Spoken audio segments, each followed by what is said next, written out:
En el video anterior hacíamos una breve introducción a la bula del Papa Francisco, el rostro de la misericordia. Habíamos apuntado dos cosas importantes: la fecha de inauguración del año y del jubileo de la misericordia como el 8 de diciembre de 2015.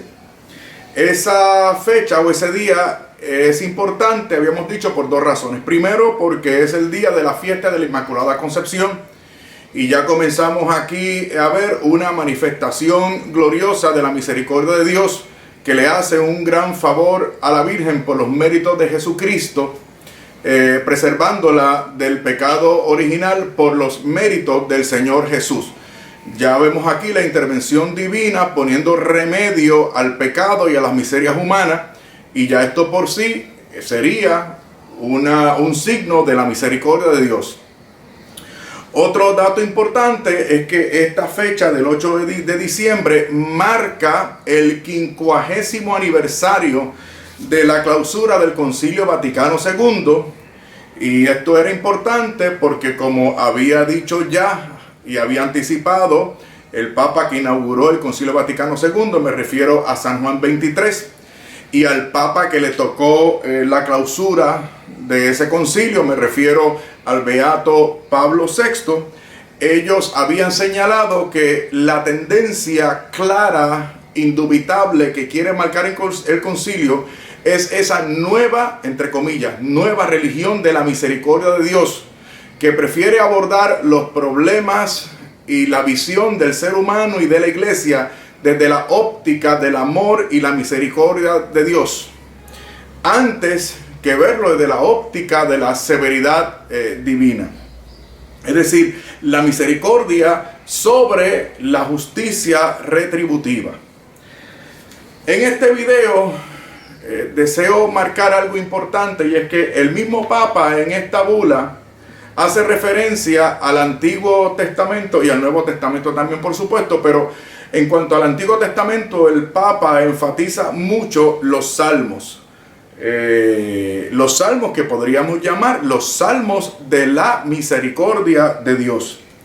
Vamos a dedicar por lo menos un par de videos a este asunto de los salmos, y luego en futuros videos veremos entonces la manifestación plena del rostro de la misericordia en Jesucristo, su encarnación, vida, pasión, muerte, resurrección e intervención del resucitado en la historia de la iglesia y la historia de la salvación.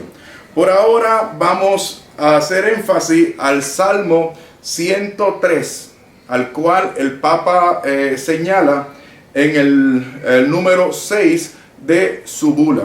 Aquí hay algo importante. Primero, este salmo tiene, como diríamos, una introducción que está en los dos primeros versículos. Esto sería la preparación. ¿La preparación para qué? La preparación para luego en los siguientes versículos reconocer la misericordia divina.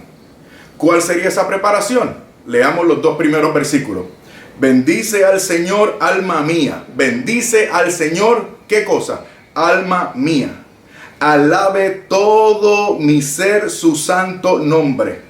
Dos elementos importantes: el alma, que no solamente anima el cuerpo, sino que hace manifiesta estos dos poderes que son la razón o el entendimiento y la voluntad. La finalidad última de la razón o el entendimiento es la verdad, y la razón o el objetivo último de la voluntad es el bien. O sea, lo que el alma anima, que soy yo, mi cuerpo, más esas facultades que me anuncian, me identifican como un ser humano, todo eso, según el primer versículo, debe estar conducido a reconocer la misericordia de Dios. Primero, alabándolo, reconociéndolo, ensalzándolo. Luego el versículo 2 enfatiza una vez más: bendice alma mía al Señor y no te olvides. Aquí el nuevo elemento que comunica el versículo 2. Y no olvide ninguno de sus beneficios. Estos dos versículos, como les decía, es la preparación para reconocer la misericordia de Dios, que se describe y se relata y se anuncia y se identifica en los próximos versículos. Solamente unos cuantos, miren. Luego rompen del versículo del 3 en adelante. Él perdona todas tus ofensas y te cura de todas tus dolencias. El perdón. Versículo número 4. Él rescata tu vida de la tumba, te corona de amor y de ternura. Es decir, un trato afable de Dios contigo, ¿okay?, hasta el final de tus días. Versículo número 5. Él colma de dicha tu existencia y como el águila se renueva tu juventud. Es decir, un Dios que te acompaña, que te fortalece, que te ayuda, que te asiste. Y por ahí seguimos identificando elementos y datos específicos y concretos de cómo se manifiesta la misericordia de Dios, según lo ve el salmista, en nuestras vidas. Otros elementos importantes de este salmo de la misericordia es el versículo 7, cuando dice: reveló sus caminos a Moisés y a los hijos de Israel sus proezas. Es decir, es un Dios que se comunica. ¿Por qué se comunica? Porque para transmitir su misericordia, para hacernos recipientes y beneficiarios de su amor, Él tiene que revelarse, Él tiene que darse a conocer. Un versículo anterior, el versículo 6, nos habla del Señor que obra por justicia. Aquí entra la virtud de la justicia, pero es una justicia distinta a la justicia distributiva, a la justicia como aquella que se encarga de evaluar y sopesar datos para establecer un decreto o una finalidad para otorgar beneficio y castigar y poner en orden, etc. Todo eso es bueno, pero no es esa de la justicia que anuncia el Salmo, sino una justicia que se describe posteriormente en el versículo 10 cuando dice: no nos trata según nuestros pecados.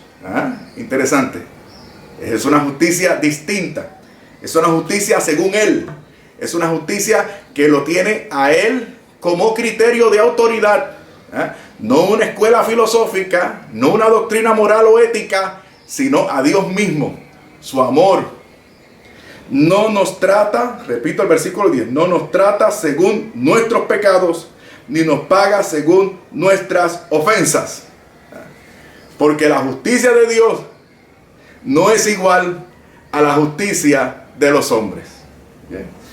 Ahora bien, versículos 14 y 15 en adelante se muestra un Dios comprensivo. Porque si Dios es misericordioso, lo es además porque es comprensivo. O la comprensión, por así decirlo de otra manera, manifiesta la misericordia de Dios. Veamos estos dos versículos. Repito, 14 y 15. Dice: Él sabe de qué fuimos formados. Se recuerda que solo somos polvo. El hombre, sigue el versículo 15. El hombre, sus días son como la hierba. Él florece como la flor del campo. Un soplo pasa sobre él y ya no existe y nunca más sabrá dónde estuvo.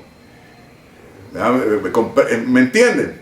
El Señor comprende, sabe del material que estamos hechos, que somos criaturas, y está consciente, por tanto, llevándolo a la actualidad nuestra, de que a pesar de que nosotros los cristianos hemos recibido el beneficio del bautismo por el cual se erradica el pecado original, queda en nosotros la inclinación, porque el pecado, según San Pablo, ha sido condenado en la carne, pero ya no vivimos en la carne, sino en el espíritu.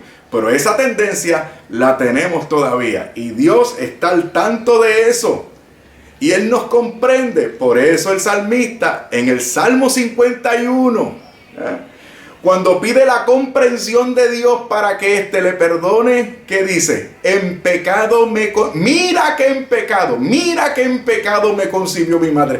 Ten compasión y misericordia de mí. Estoy abocado al mal. Hay algo que tira de la ropa hacia abajo. El Señor está consciente. Él está consciente de eso. Él es misericordioso. Él está pendiente de ti. Ahora bien, el último elemento de este Salmo de la misericordia lo tenemos desde los versículos 17 hasta el final, hasta el 22. De esto hablábamos ya en el video anterior, cuando decíamos que la misericordia de Dios no es no es evidencia de una fragilidad o debilidad de parte de Dios, sino que es todo lo contrario, es una manifestación del poder de Dios. Como Él es todopoderoso, como Él lo puede todo,